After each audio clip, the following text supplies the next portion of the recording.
आप माला पर एक माला जप लें, जब भी कोई अर्थ नहीं रखता है, भाव प्रणाम करें 108 बार महादेव को, अपने गुरु को, और तब सांस पर करें। दोनों को मिलाइए मत, क्योंकि सांस वाले माला की गिनती नहीं होती है। रुद्राक्ष की माला गिनती की हुई है, लेकिन उसमें गिनती मानी जाती है, सांस के माला की गिनती नहीं मानी जाती है। सांस पर बहुत सारी चीज़ें हैं मंत्रों में जो नहीं होती हैं। माला पे ध्यान मस्त है। सांस पर जैसे नमः शिवाय आप चढ़ाएंगे, ध्यान ऑटोमेटिक होगा, स्वमेव होगा, स्वचालित रूप से होता है। दोनों को साथ साथ मत कीजिए। खूब मजे में आप सुबह में एक माला कर सकते हैं, उसके बाद आप सांस पर करिए। सांस पर तो 24 घंटा कर सकते हैं, लेकिन दोनों को साथ साथ मत कीजिए। एक साथ रिक्शा पर और टमटम पर मत चढ़िए। टमटम पर चढ़ना है चढ़िए, उसके बाद रिक्शा पर चढ़ना है चढ़िए, उसके बाद गाड़ी पर चढ़ना है चढ़िए। एक टांग इस पर, एक टांग इस पर मत करिए। दोनों के सिस्टम अलग अलग है। मन से फ्री है।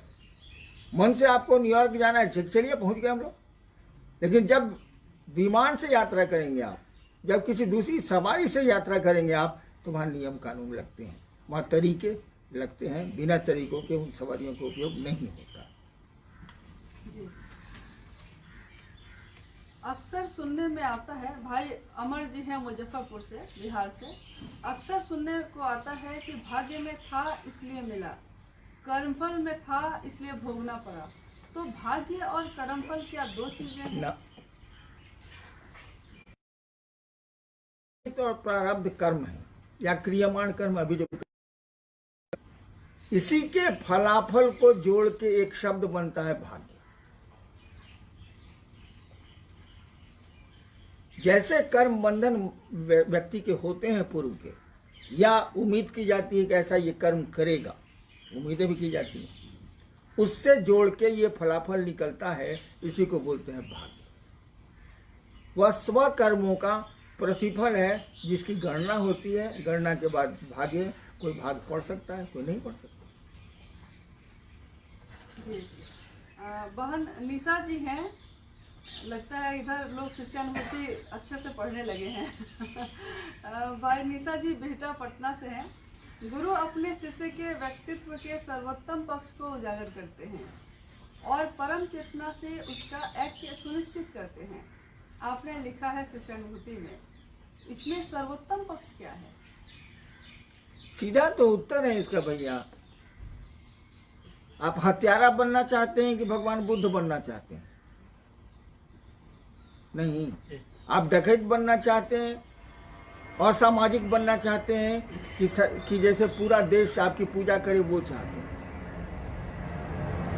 आप दूसरे आपको अपशब्द कहें, आपका तिरस्कार करें, ये चाहते हैं कि दूसरे आपको देख के प्रणाम करें, ये चाहते हैं? तो सर्वोत्तम पक्ष क्या है?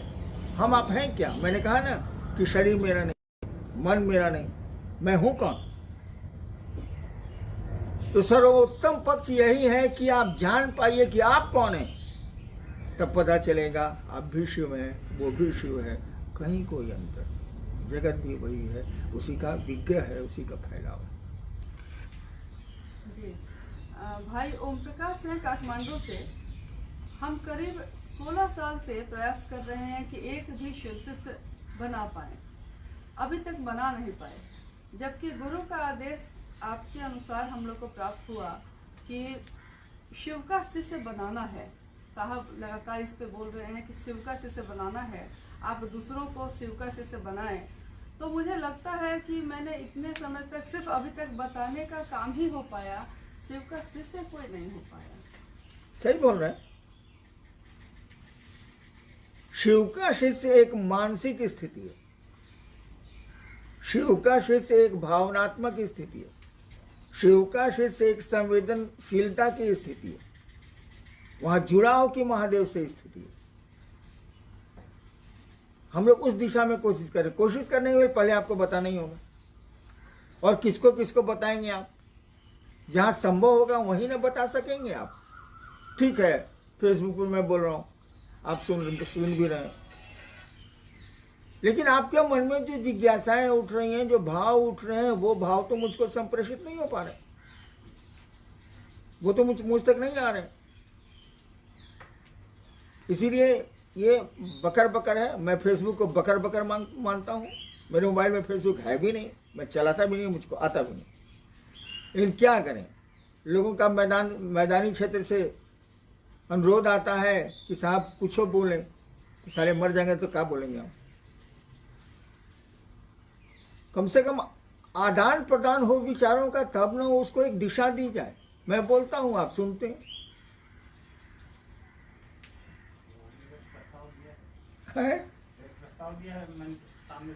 हाँ, सामने सामने बात होता तो ठीक है। ऐसा ऐप कोई मिले, ऐसा यंत्र कोई रहे कि आपका चेहरा मैं भी देखूं, आप बोलिए मैं सुनूं, मैं बोलता हूं आप सुनिए, आप जवाब दीजिए। तो और गुरु का काम क्या है? गुरु परमात्मा से एक सुनिश्चित करते हैं, यही ना है जी। मैंने एक होना, एक होना। शिष्य को गुरु परमात्मा से जोड़ते ही हैं, एक करते हैं। कोई गुरु होगा यही करेगा, शिव गुरु होंगे वो भी वही करेंगे। जी भाई गजेंद्र जी हैं मधुबनी बिहार से। जब आर्थिक समस्याएं सामने आ जाती हैं तब व्यक्ति चाहकर भी आध्यात्मिक नहीं रह पाता। अभी जिस महामारी के समय से हम लोग गुजर रहे हैं, अधिकांश लोग इस स्थिति से अभी गुजर रहे हैं। तो इस अर्थाभाव और अध्यात्म के बीच सामंजस्य कैसे स्थापित करें? हर एक आदमी की जिंदगी में अर्थाभाव का दौर गुजरता है। एक स्थिति आपकी उम्र में ऐसी आएगी कि जब आप कुछ करने लायक नहीं होंगे, और बेटा लोग तो बाबू बम्बई या अमेरिका चला जाता है, बुढ़वा बैठा हुआ है, उसकी बीवी है तो ठीक है, नहीं तो बुढ़वा खो कर रहा है। अगर हम लोग की तरह सरकारी नौकर हैं आप, तो 70,000 पेंशन मिल जाएगा तो चलिए रोजी रोटी चल जाएगी। वो भी हम सुना है कि साला बिटवा ले जाता है, पेंशन ले लेता है, अच्छा को केला बाप को थमा देता है कि जा तू खा। तो ये स्थिति तो आनी है, सबकी आती। आप कहीं भी चले तो कुछ अच्छी सड़कें, कुछ खराब सड़कें मिलेंगी ही मिलेंगी। जिंदगी का यही हाल है। लेकिन शिव गुरु से जुड़ जाएंगे आप। कोई भी समस्या हो, वर्ष की समस्या हो, जागतिक समस्या हो या पारलौकिक समस्या हो, कोई भी समस्या हो, आप गुरु से विनती करिए, धीरे धीरे बेसिक नीड्स तो पूरे हो जाएंगे, मूलभूत आवश्यकताएं आपकी पूरी हो जाएंगी। आप फुटानी करना चाहते हैं तब तो भैया कोई उपाय नहीं, तब तो कोई उपाय नहीं। बेसिक नीड्स, भोजन चलेगा, कपड़े मिलेंगे, बच्चे खाएंगे, स्कूल जाने की जरूरत होगी तो स्कूल जाएंगे, पत्नी ठीक पहनेंगी वो। लेकिन आप कहिएगा साला सिल्क का कुर्ता पहनते, पैजामा झाड़ते निकलते, लोग देखता है कि हाँ भाई वह आ रहा है। ये नहीं हो, ये आपने कमाइए खाइए। जब व्यवस्था बिगड़ेगी तो फिर आप भी उसी तरह से फटी गंजी पर उतर जाइए। आपकी बात नहीं, मैं अपनी बात भी कर रहा हूँ। मैं दंडाधिकारी था, आपको मालूम है।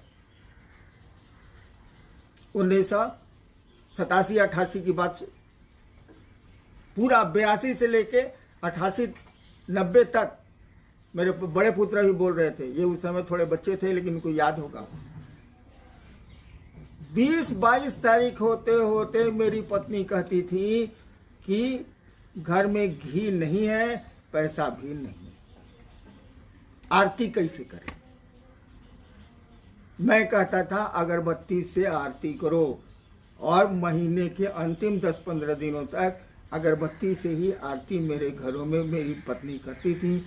आज बड़े जमींदार की बेटी थी, एक मजिस्ट्रेट की बीवी थी, और अगरबत्ती से आरती होती थी, वो करती थी। महादेव भगवती की आरती वो करती थी। उन्हीं का सिलसिला आज तक चल रहा है। घरों में, मेरे घरों में आरती होती है। तो मैं डिप्टी कलेक्टर था, मैं दंडाधिकारी था, और 20 तारीख के बाद महादेव और भगवती की आरती करने के लिए अगरबत्ती 2 अगरबत्ती से आरती होती थी। घी नहीं था, पैसे नहीं थे, तो अर्थभाव सबको होता। लेकिन शिव इसमें भी मदद करते हैं। वो किस चीज में मदद नहीं करते हैं, जुड़ के तो देखिए। बेसिक नीड्स की कमी नहीं होगी, मूलभूत आवश्यकताओं की कमी नहीं होगी। मैं गारंटी देता हूं, शिव का शिष्य हरिनारायण, फोटाने की गारंटी मैं नहीं